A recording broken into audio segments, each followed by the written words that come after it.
to post this live today all day.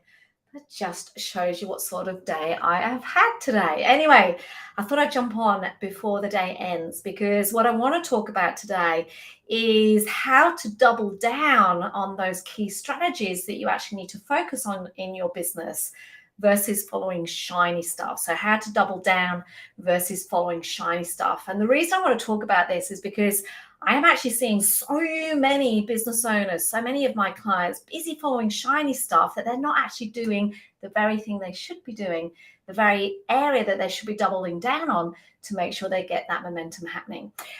So if you are watching this over on YouTube, because we are streaming across to there, and you love what you hear and you want to get access to more of my training or a whole heap of downloadables, jump on over to this Facebook group where you can access a whole heap of stuff. So I'm going to jump straight into today's learning. If you're watching this live, make sure you say hi, and I'd love to hear what you think. If you're watching this on replay, put replay in the comments. And again, I'd love to hear what you think. Make sure you tag me too, because then I can respond with any questions you've got. Okay, let's get going. Let me just take that graphic off. Here we go. So what we're talking about today is how to double down versus following shiny stuff. Maintaining focus on the next right thing is actually one of the hardest things that we have to do in our business, and yet it's absolutely critical to make sure that we are putting our focus where the energy is needed to, first of all, maintain momentum, but secondly, to get activity actually happening. Here's the thing, right? We get bored of what we're doing before we've even made any impact if we're not careful. So we've really got to get our focus nailed on this next right thing to make sure that we move forward. But what I see happening too many times, as I said, is we get bored of what we're working on, and before we know it, we follow shiny stuff. We might enter into comparison mode. We look and see what everyone else is doing and go, I need to do that too. We take on too much, and suddenly our list is as long as our arms. And what happens is we don't move the dial at all in the direction that we want to move our business in, but instead we start spinning around and around and around in circles, and we don't feel like we're getting anywhere very fast at all. So what we've got to do is, instead of following that shiny stuff, as business owners, it's really important that we take the time to really focus where to double down our efforts so that we get some momentum happening. We've got to make sure that we stay in our lane, that we double down, that we keep our focus, because if we don't, we take on too much, we fall behind, and as I said, we don't get anywhere very fast. And as I said, I'm seeing quite a lot of clients, quite a lot of people in my world, quite a lot of us do this because we follow that shiny stuff. So what I give you today 3 key ideas to think about. If you feel like you are spinning around, doing a hell of a lot of stuff, that you can't get anywhere very fast, that you feel like you're not actually making progress and stepping ahead, but actually you're in the weeds doing way too much, I want you to think about these 3 ideas. So the first one, I'll just pull up my iPad. The first one I want you to think about is it's really important that we actually build strength in our foundation. So build strength, get your spelling right, Janine. Build strength in the foundations. What do I mean by this?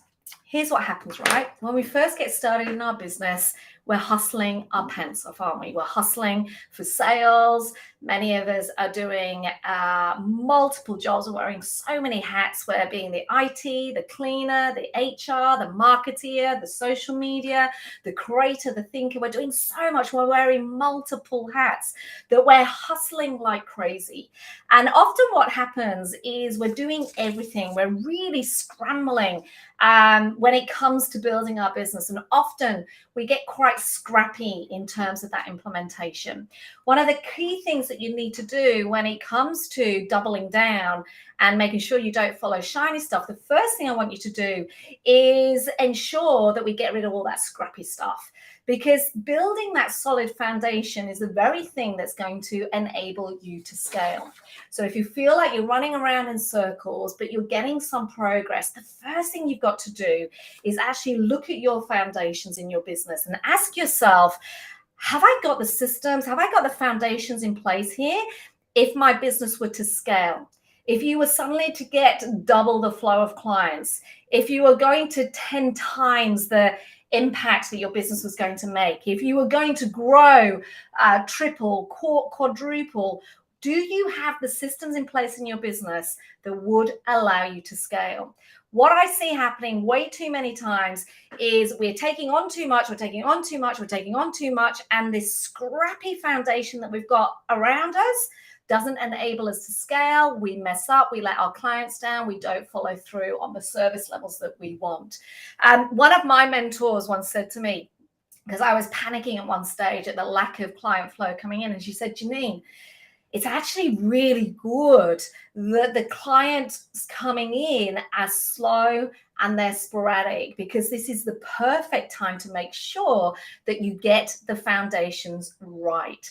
So the first thing I want you to do when it comes to thinking about doubling down versus following shiny stuff is look at the systems around you, look at how you've built your business to now, and really ask yourself whether you can solidify those foundations in any better way. Do you seriously have the foundations in place to allow your business to scale? If you do, awesome. If not, then this is where you've got to start. You've got to get those foundations right. Step number one. By the way, if you are watching this live, say hi. Facebook user, I'm really sorry, but I can't see your name on my restream. Just say hi. Tell me who it is that's watching me. Because if I know you, I can say hi back. And if you're watching this on replay, just press replay. So the first thing we've got to do is build strength in our foundations. The second thing that we have to remember, and this is really hard, right? Particularly when we're smart and we've got business ideas and we're entrepreneurial and we're constantly wanting to grow and change. You ready for this? Simplicity scales, complexity constrains. So the second thing I want you to know and remember is that simplicity scales, and the opposite of that, complexity constrains. So many of us build complex businesses. Do you know what? It's the hardest thing in the world. Hey, Christine, hello.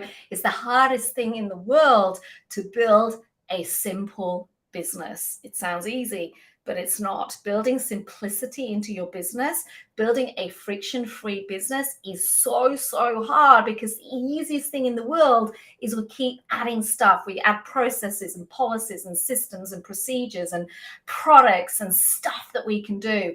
The hardest thing in the world is to take away and build a simple business.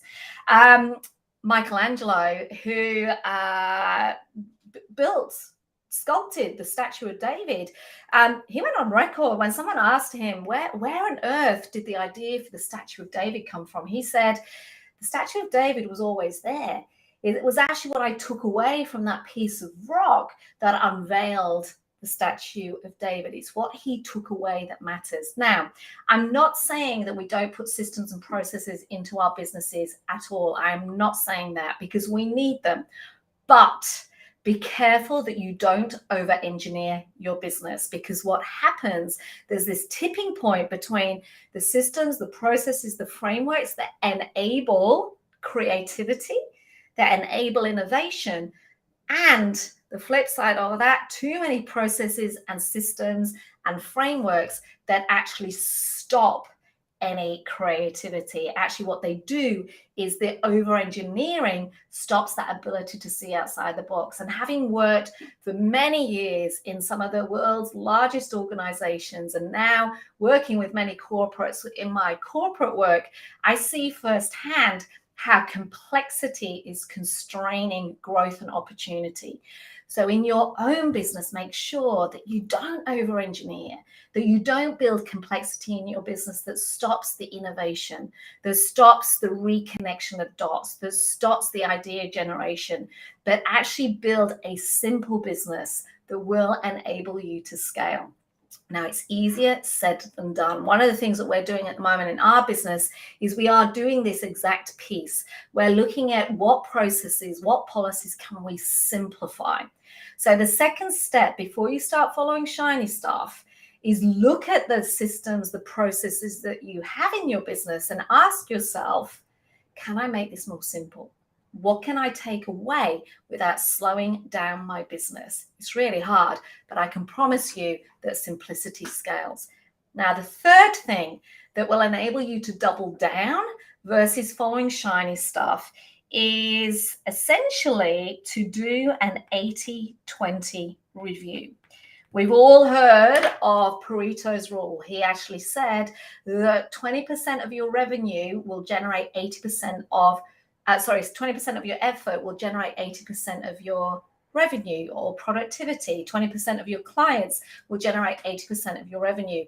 This 80-20 rule in my entire career has always played out. 20% of my effort results in 80% of my productivity. 20% of our clients result in 80% of our revenue. I want you to do an 80-20 review on what it is that you are doing before you take on other stuff. What do I mean here? The first thing I want you to think about is to look at, first of all, the work that you love. So get really clear on the work that you love and the work that actually is quite simple. What is the work that you love? And what is the work that is quite simple? So look at this really critically, because essentially that's where you've got to start. And then the second thing to overlay here is, what is the work that you are doing that truly adds value? Again, I see way too many business owners that essentially are the rainmakers in their businesses, the ones that are the creating the new ideas or building the relationships or in BD mode, too busy in the weeds. And that is where they're not putting their effort where the energy needs to be to create the flow of productivity, the flow of clients, the flow of sales. We get too stuck in doing a whole heap of stuff that doesn't actually add any value. So the third step in keeping focused, in doubling down your effort, is essentially to do a review where we're looking at the work that you love, that you find easy, and not all the work that adds value. And what I highly recommend you do is you essentially make a list of everything that you are doing. Just make a big long list of everything that you are doing every single day in your business right now. Big long list. Big long list. Then I want you to highlight the stuff. Once you've done that, I want you to highlight the stuff that you love and the stuff that's easy. Stuff that you love and the stuff that is easy. And then I want you to take another highlighter pen and I want you to highlight the things that truly add value. The things that are truly adding value. Let me just make this a little bit more busy. So let's imagine this is all the stuff that we're loving. Then I want you to overlay the things that are truly adding value, where you're getting a return. And here's where the 80-20 rule kicks in, because the only things that you should be focusing on are the things where you have got the double highlight. This is how we start getting focused again on making sure that we are adding value to our own businesses and not losing our time, our energy, and our focus on the stuff that we really shouldn't be doing, that we're not losing our energy and our focus on the shiny stuff, the things, the areas where we shouldn't be actually putting that effort, that energy. What happens here quite naturally is you start then reviewing your team, you start reviewing the support, and you really get clear on what support you need in your business to help it scale. So this whole session, because of various client conversations I've been having, looking at what has been going on in businesses for the last 6 months, is to give you 3 tips of how you make sure you double down on where you need to focus versus following the shiny stuff. And the 3 strategies that I think every single one of us needs to consider as we move forward is, first of all, to build strength in the foundations. Before you take on anything else, before you follow shiny stuff, before you do anything new, look at your business and go, have I got the solid foundations in place right now that if I were to 10 times my business, it would not fall apart. You got to build strength first. The second thing, and this is really hard, is reviewing every single process and framework and system that you have in your business and asking yourself, can you simplify it further? Can you take stuff away, again, without it breaking the business? Simplicity scales, complexity constraints. And the final thing to make sure that you're doubling down where you need to focus to enable your business to grow versus following the shiny stuff is to do this 80-20 review, to look at where you are putting your effort, to make sure that you are not only doing the work that you love and that you find easy, but also you're doing the work that absolutely adds value to your business. That's what I want you to do, an 80-20 review. So those are my 3 tips to make sure that you double down versus following shiny stuff. Would love to hear your thoughts. I would love to hear which one you're going to work on first. Second, third, any insight. If you're watching this live, say hi, share away, comment below. If you're watching the replay, just put replay. And again, tag me because I'd love to hear your thoughts. See